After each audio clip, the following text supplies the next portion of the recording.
है कि एक बार अ, हमारे साथी थे एक, वो गए एग्ज़ाम देने के लिए। और जब एग्ज़ाम देने गए तो उनके पास में वो जो आंसर वाला जो था, है ना? वो भी था। अच्छा, उसमें लिखा क्या होता था कि ये कौन-कौन से सन में आया है। आपको ध्यान होगा, जो वो जो की होती थी उसमें होता था कि ये जो क्वेश्चन है, ये कौन-कौन से सन में आया है। तो वो हमारे जो उस्ताद थे वो ऐसे थे कि वो नकल के लिए ले गए वहाँ पर। अब हमने तो सुना है बड़ों से कि नकल के लिए भी अकल की ज़रूरत होती है, लेकिन उन्होंने अकल शब्द का प्रयोग वहाँ नहीं किया और उन्होंने क्या किया कि वो जो सन थे वो भी लिखा है। आप सोच सकते हैं कि अगर आप एग्ज़ामिनर हों और आपके पास में कोई बच्चा आंसर शीट के ऊपर ये भी लिख के आ जाए कि ये क्वेश्चन कौन-कौन से सन में पहले आया है, तो आपको एकदम पता चल जाएगा कि इसने तो जिसको बोलते हैं अच्छी तरह से टीपा है। टीपा एक ये बड़ा अच्छा शब्द था कि बहुत ज़्यादा अच्छी टिपाई की है इसने, एक भी अक्षर, एक भी चीज़ छोड़ी नहीं है। तो ऐसे विद्यार्थी हम ना बने। श्रीमद् भगवत गीता का जो हम स्वाध्याय कर रहे हैं, हम अपने आप, हमारी जो गति है पाठ में या हमारी गति जो श्रीमद् भगवत गीता में है, वो इस प्रकार की हो जाए कि हम कोई भी शब्द आता है, उस शब्द को उसके सही संदर्भ में समझ सकें। तो अब आइए, ये जो श्लोक है 21वां, मुझे लगता है ये स्पष्ट हो गया होगा। अव्यक्तोऽक्षर इत्युक्तः तमाहुः परमां गतिं यं प्राप्य न निवर्तन्ते तद्धाम परमं मम।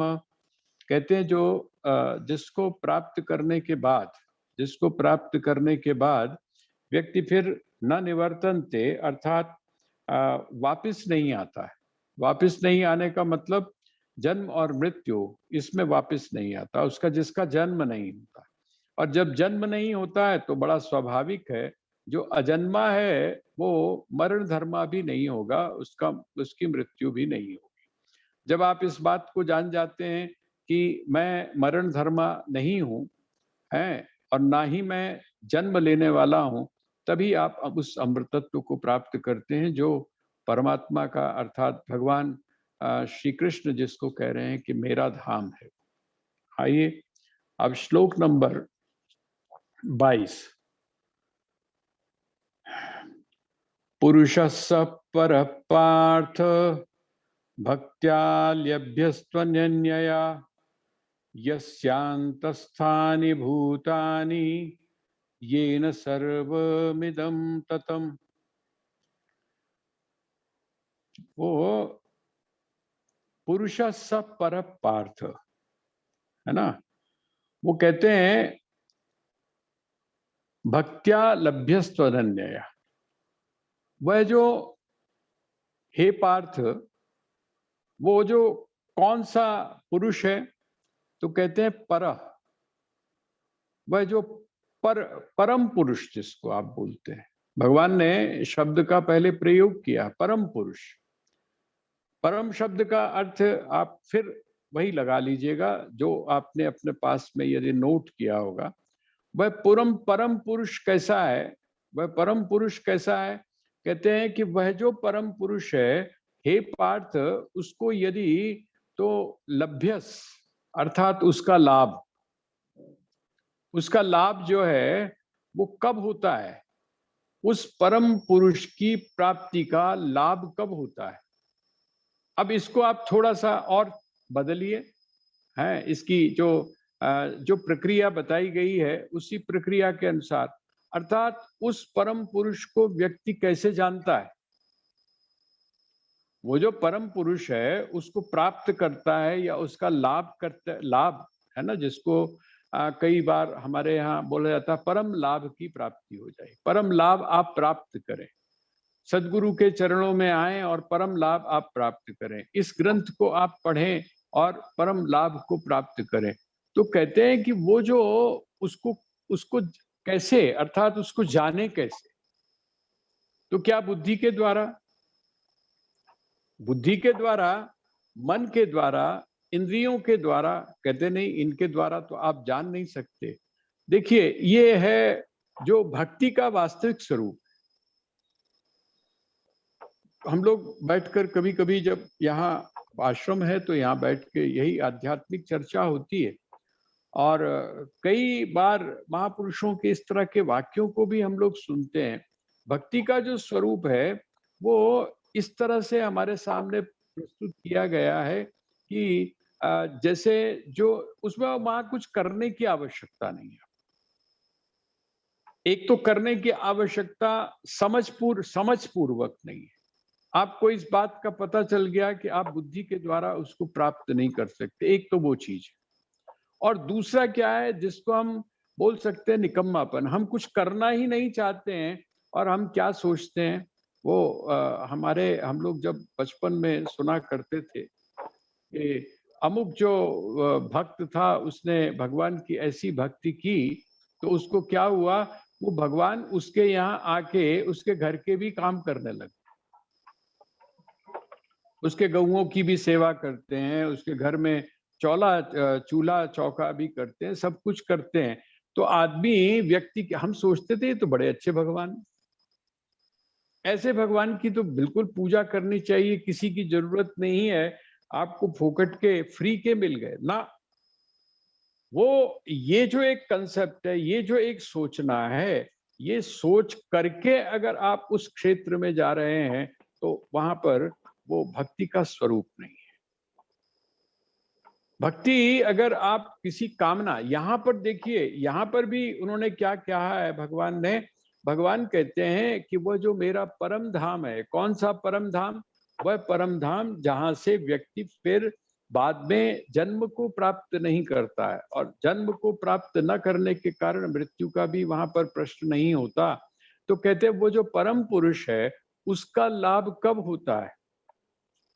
अब परम पुरुष को फिर आप उनके साथ जोड़ लीजिए, अर्थात कोई व्यक्ति मुझको कब प्राप्त करता है, मुझको कब जानता है, और मुझको किसके द्वारा जानता है, तो कहते हैं भक्ति के द्वारा।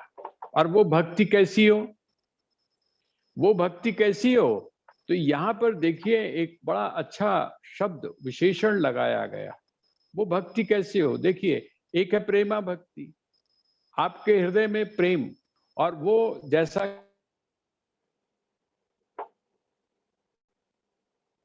इस तरीके से आप उसको सोचिए कि वो स्थिति बिल्कुल वैसे ही है जैसे 99 पर आप 99 डिग्री पे हैं, और जैसे ही आप 100 पे पहुंचे तो आपकी जो गति है वो किधर की तरफ हो गई। अब आपकी गति नीचे की तरफ नहीं है, संसार की तरफ नहीं है, सहज रूप से आपकी गति उधर की तरफ हो जाती है।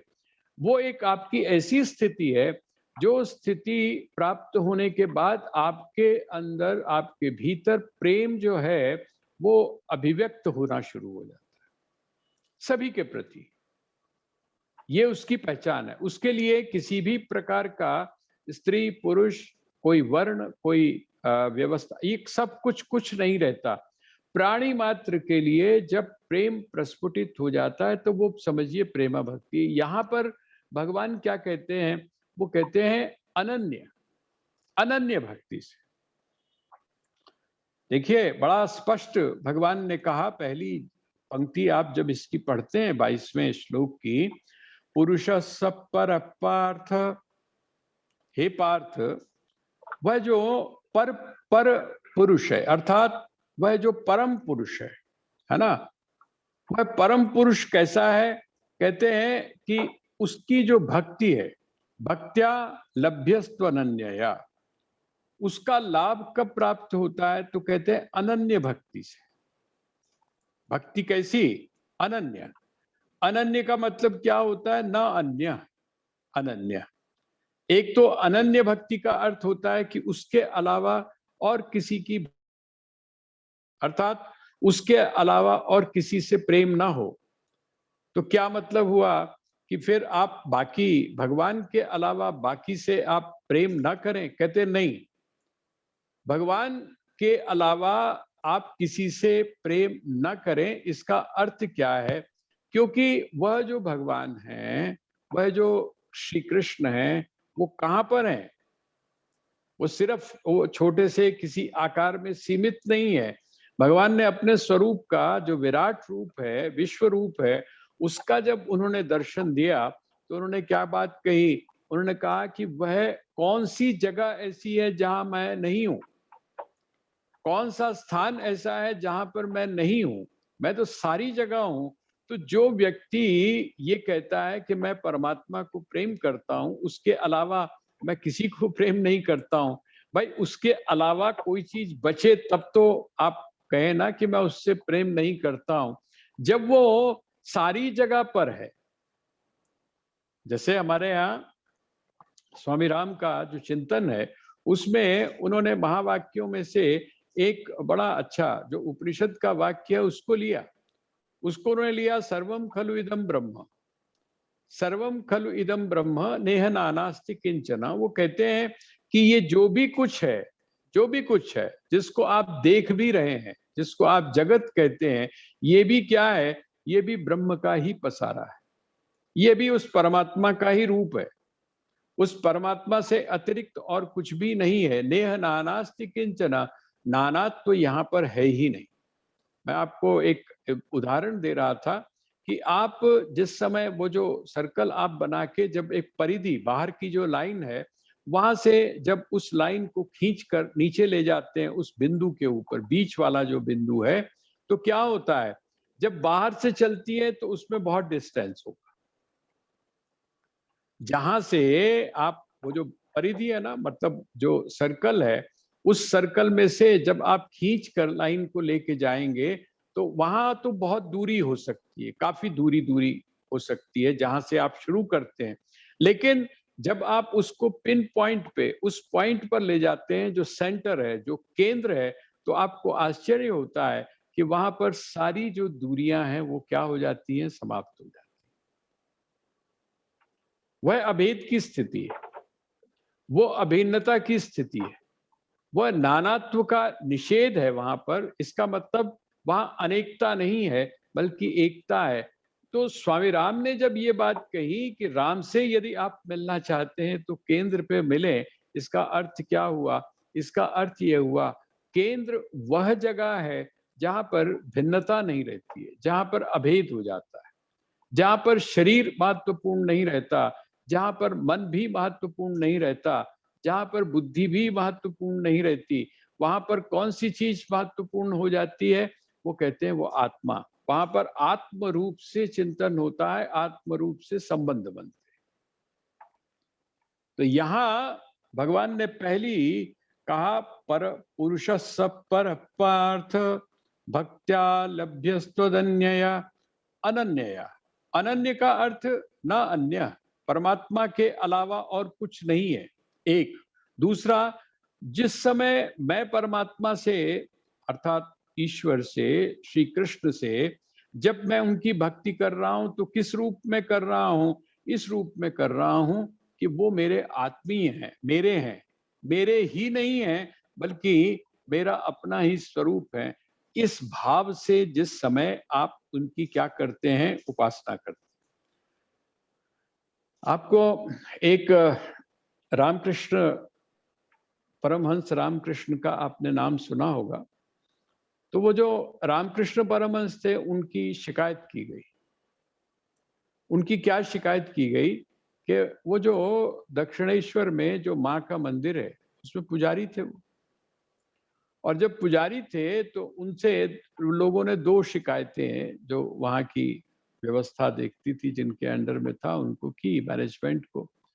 उनका जी दो बातें ये पुजारी होने के बावजूद करते हैं जो अमर्यादा है मंदिर की। क्या? उनका एक तो ये जूठा खिलाते हैं। जो भोग होता है, आप लोग भोग कैसे करते हैं? जब भोग आप भगवान को लगाते हैं तो उससे पहले आप कहते हैं नहीं नहीं, ये भोग की चीज है, ये जिस समय भोग लग जाएगा उसके बाद में आप जो है हम बांटेंगे। बच्चे भी अगर आपको जिद करते हैं तो आप उनको भी मना कर देते हैं। लेकिन यहाँ उल्टा था। यहाँ वो क्या करते थे? पहले स्वयं खाते थे, उसके बाद में महाकाली को भोग लगाते थे। तो एक तो शिकायत की गई। और दूसरा उन्होंने कहा कि जो भी फूल आदि आते हैं, पुष्प आदि आते हैं, वो ये क्या करते हैं, ये उनको नहीं पहनाते, माँ को नहीं पहनाते, और कभी-कभी ये क्या करते हैं, अपने ही गले में डाल लेते हैं और अपने ऊपर भी जो है वो पुष्प जो है वो डालना शुरू कर देते हैं। लोगों ने कहा कि अभी तक तो हमने सुना था, लेकिन अब इनके पागलपन का पूरा विश्वास हो गया, चेक किया गया। और जब चेक किया गया तो बात सही थी ये।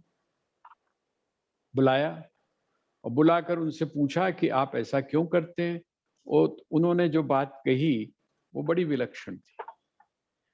वो कहते हैं कि मैं अपनी माँ से मैंने सीखा है, पहले माँ क्या करती है, अपने बच्चों को खिलाने से पहले खुद चख के देख लेती है। जैसे आपने माँ शबरी का उदाहरण सुना होगा, है ना? कि माँ शबरी ने क्या किया, वो जो बेर थे उनको चखा और दिया। ये क्या चीज है? हम पहले चख लेते हैं। क्यों चखते हैं? क्योंकि हम इसलिए कि जिसको हम दे रहे हैं कहीं ऐसा ना हो।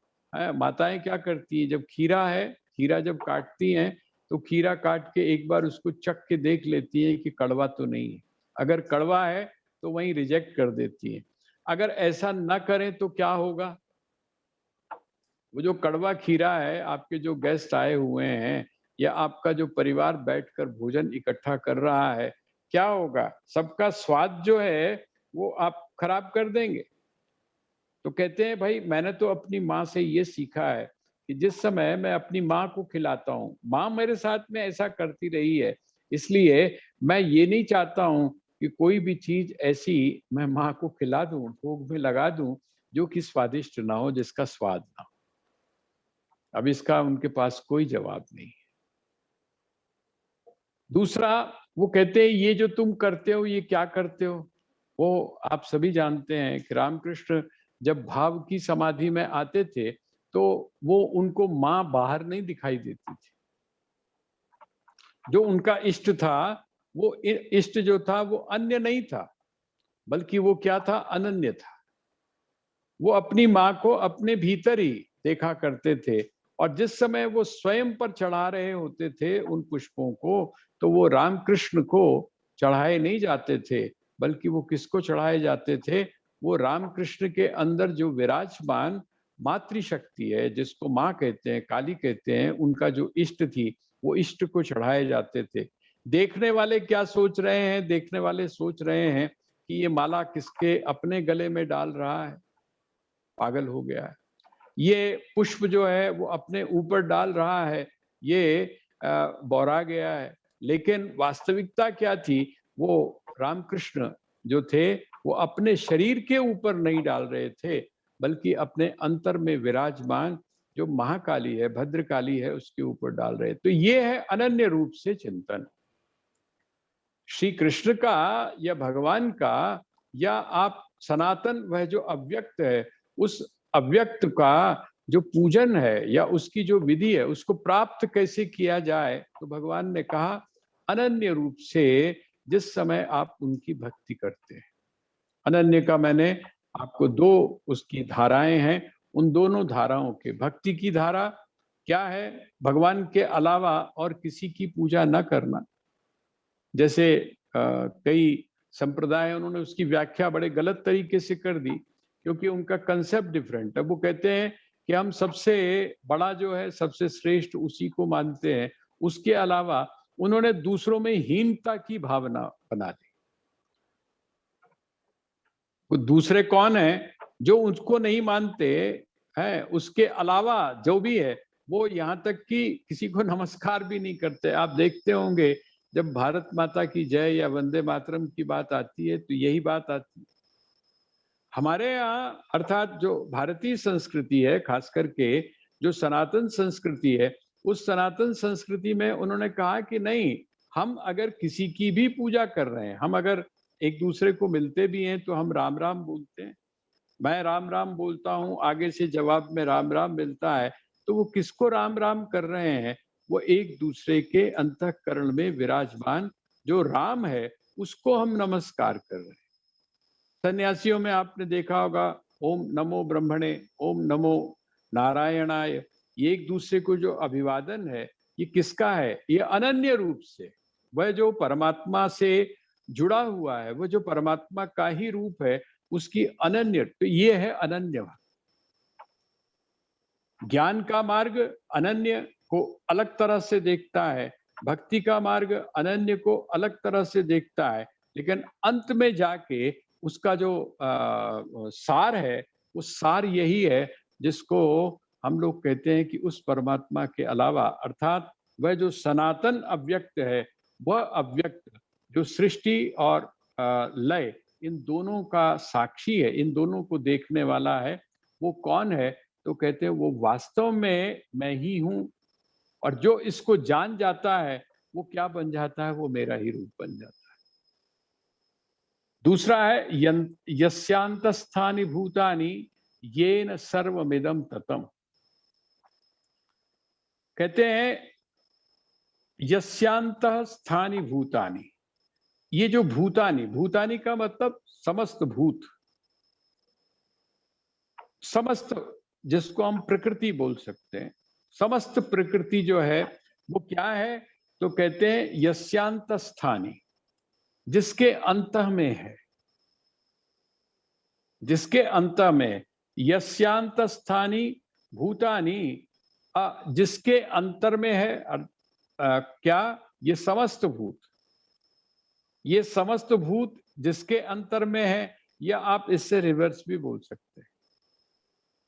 आप बात सिंपल, जो सीधी सीधी बात है, वो भगवान यही कहना चाह रहे हैं, ये न सर्वमिदं ततम।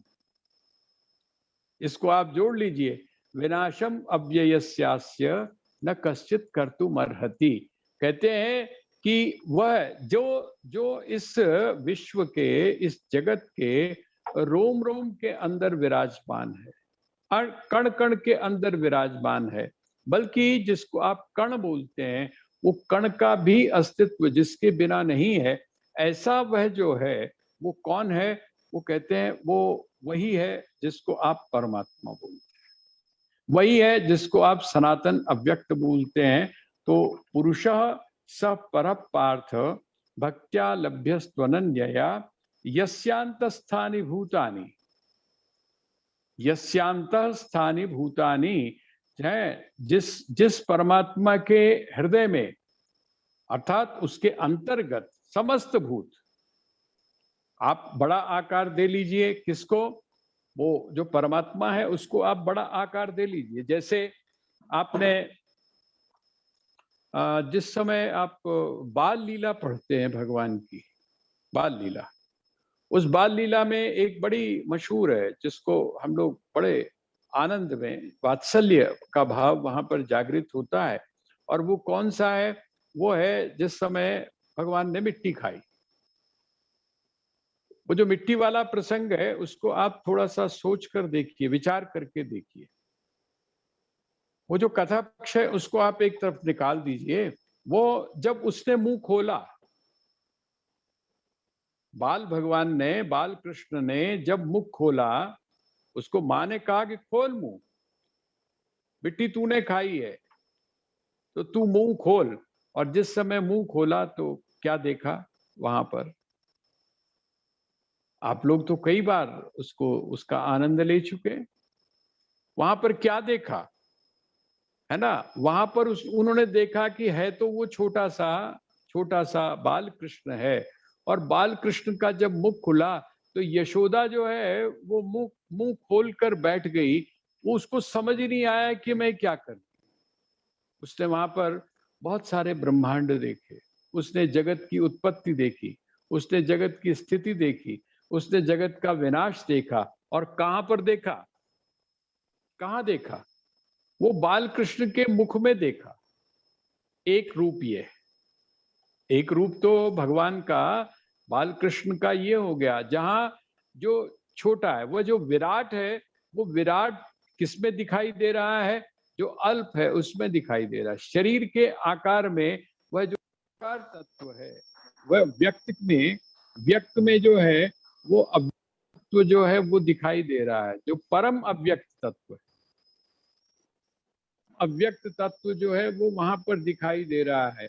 और एक दूसरा रूप है, जिस समय आप यहाँ पर विराट रूप या विश्व रूप को देखेंगे, 11वें अध्याय में आप जाकर क्या देखेंगे, वहां पर जिस समय भगवान ने विराट रूप लिया, विश्व रूप लिया, तो इस विश्व रूप के अंदर क्या देखते हैं कि वहां पर भी बहुत सारे ब्रह्मांड,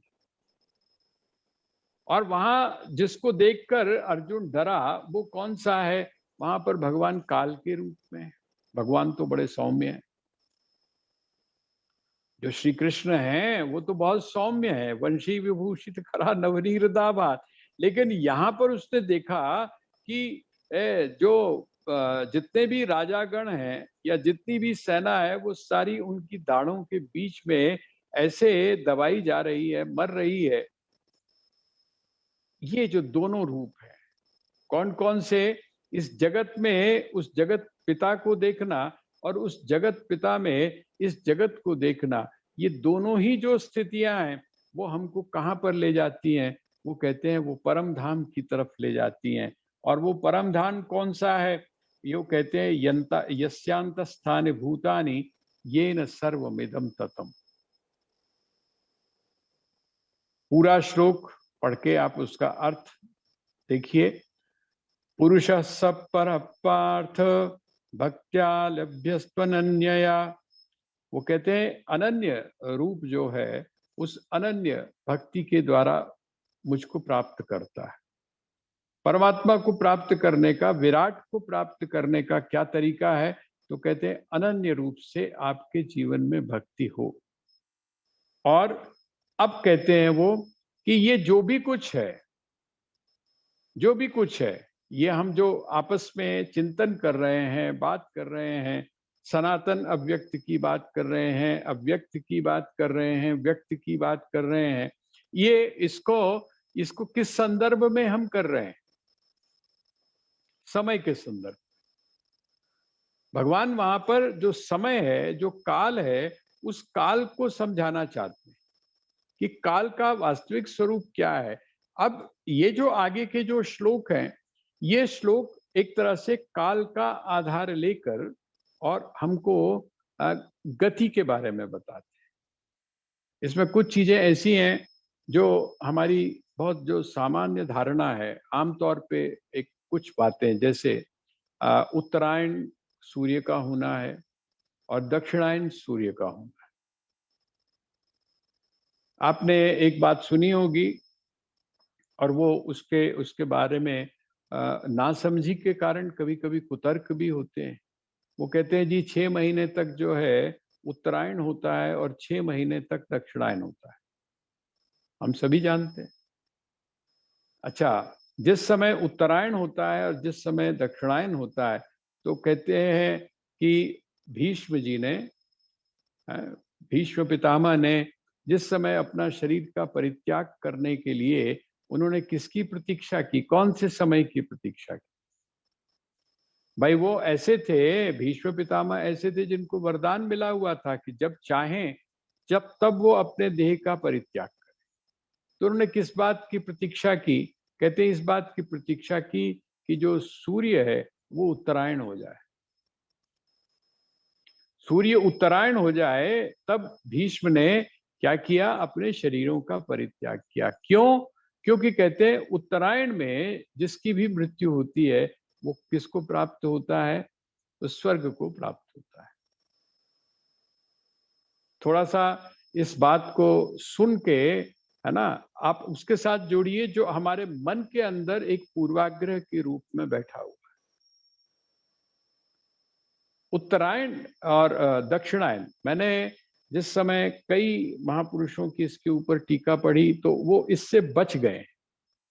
ये उत्तरायण और दक्षिणायन जो है उसको उसको थोड़ा सा उन्होंने हटा दिया। क्यों? क्योंकि इसका मतलब तो ये हुआ कि अगर उत्तरायण में मृत्यु हुई तो उत्तरायण 6 महीने रहता है, इसका मतलब 6 महीने में जिन जिन लोगों की मृत्यु हुई सबको स्वर्ग की प्राप्ति हुई। और दक्षिणायन में 6 महीने तक जिनकी मृत्यु हुई उनको क्या हुआ है, उनको स्वर्ग की प्राप्ति नहीं हुई, वो किसी और लोकों में गए। अधो जो थोड़े छोटे है ना, छोटे, इसका मतलब क्या हुआ? तो 6 महीने वाली बात हो गई। जैसे आप लोग सुनते हैं ना कि एक ही दिन में और एक ही क्षण के अंदर कितने लोग पैदा होते हैं, कितने बच्चे पैदा होते हैं। ये एक जिसको मैं कुतर्क बोलता हूँ, वो सिर्फ नासमझी की वजह से। हमको उस चीज का पूरा ज्ञान नहीं है, इसलिए हम इस तरह के तर्क करते हैं। भगवान उन्हीं चीजों को स्पष्ट कर रहे हैं। आप कठोपनिषद पढ़िएगा। अगर कठोपनिषद आप पढ़ते हैं तो वहां पर 2 प्रकार के मार्ग हैं, एक चंद्र मार्ग है, एक सूर्य मार्ग। चंद्र मार्ग का अर्थ क्या है, सूर्य मार्ग का अर्थ क्या है? एक मैं आपको और एग्जाम्पल देता हूं। आपने अगर सुना होगा कि कहते हैं जिस समय आप घर से बाहर निकलते हैं, ठीक है, तो एक एक शिव स्वरोदय करके एक पुस्तक है, बड़ी छोटी सी पुस्तक है वो, शिव स्वरोदय। शिव स्वरोदय का अर्थ क्या है कि आपकी जो प्राण है वो कौन सा चल रहा है, दाहिना प्राण चल रहा है या बायां प्राण चल रहा है। आप जिस समय किसी भी कार्य को करने के लिए जाते हैं तो कहते हैं जी दाहिना पैर जो है वो सबसे पहले अपने द्वार से आगे बढ़ा। ये सारी मान्यताएं, ये मैं आपको इसलिए बता रहा हूं कि इन सारी चीजों का जो रहस्य है, उसके पीछे जो कारण है, उसके पीछे जो वैज्ञानिकता है, वो जब हमको पता नहीं होती है तब हम इसको सोचते हैं बेकार की बात। यहाँ जो है वो इसी बात को, शिव स्वरोदय का अर्थ क्या है, स्वर के माध्यम से, स्वर के माध्यम से अपनी बाकी सारी चीजों को करना। जैसे आप लोग मुहूर्त निकालते हैं, हर चीज का मुहूर्त निकालते हैं, कौन सा सही मुहूर्त है और सबसे अच्छा मुहूर्त कौन सा होता है। वो होता है 12 बजे से लेकर दोपहर में, और शायद 12 बज के 10 या 15 मिनट तक का मुहूर्त ऐसा माना जाता है जो जिसमें आप कोई भी शुभ कार्य कर सकते। ये कुछ चीजें इस प्रकार की हैं जिसके रहस्य को हमने नहीं समझा, उसको नहीं जाना। और वो जो एक परंपरा है, या तो हम बिल्कुल नकार दें, लेकिन हम नकारते भी नहीं हैं और हम पूरी तरह से स्वीकारते भी नहीं है। भगवान यहाँ पर इसी तथ्य को, इसी बात को समझाने का प्रयास करते हैं कि ये जो दक्षिणायन है और ये जो उत्तरायण है, इसका अर्थ क्या है। क्योंकि ये पूरा का पूरा जो 8वां अध्याय है, ये 8वां अध्याय किस बात को लेकर है, तो मैंने आपको बताया था कि ये हमको मृत्यु की कला सिखाता है कि हम मरे कैसे। प्रत्येक व्यक्ति जो है वो भीष्म पितामह की तरह चाहे तो कर सकता है। जैसे भीष्म थे, उनको हमको पता चल जाए, हमको ये पता चल जाए कि इस समय हमारा शरीर छूटने वाला है, तो हम उसकी तैयारी पूरी तरह से कैसे करें, ये पूरा। अब वो कहते हैं, भगवान इस अगले श्लोक में कहते हैं, यत्र काले त्वनावृत्ति मा वृत्तिम चैव योगिनः प्रयाता यान्ति तं कालम वक्ष्यामि भरतर्षभ। हे भरतर्षभ, हे भरत वंशियों में श्रेष्ठ अर्जुन, अब मैं तुझे क्या बताता हूं। कहते हैं, प्रयाता यान्ति तं कालम वक्ष्यामि भरतर्षभ यत्र काले त्वनावृत्ति, है ना, आवृत्तिम चैव योगिना। कहते हैं कि जिस काल में योगी लोग जो है, योगी का अर्थ जो इस कला को जानता है, योगी का अर्थ जिसका प्राणों के ऊपर पूरी तरह से संयम है, योगी का अर्थ जिसने ये अभ्यास पूरे जीवन भर किया है ना, योगी का अर्थ जिसके अंतर ये जो व्यक्त और अव्यक्त इसको जो भली प्रकार से जानता है। ये अभी तक जो जो चीजें बताई हैं भगवान ने, वो सारी की सारी योग में आ जाएंगी। योग का अर्थ सिर्फ आप संकुचित मत लीजिएगा। जिसने अपने आज्ञा चक्र के ऊपर अपना ध्यान भ्रिकुटी पर लगाकर जिसने प्राण का संयमन किया है, वो जिसके अंदर इस प्रकार का भाव है, परमात्मा का वह जो परमात्म भाव है, वो उस भाव जिसके अंदर है, ये सारी चीजें जिसमें हैं, वो कौन है? तो कहते हैं वही है योगी। ऐसा जो योगी है, ऐसा योगी है ना, यत्र काले, जिस समय में ऐसी गति को प्राप्त करते हैं, जो गति किस प्रकार की है? वो परम गति।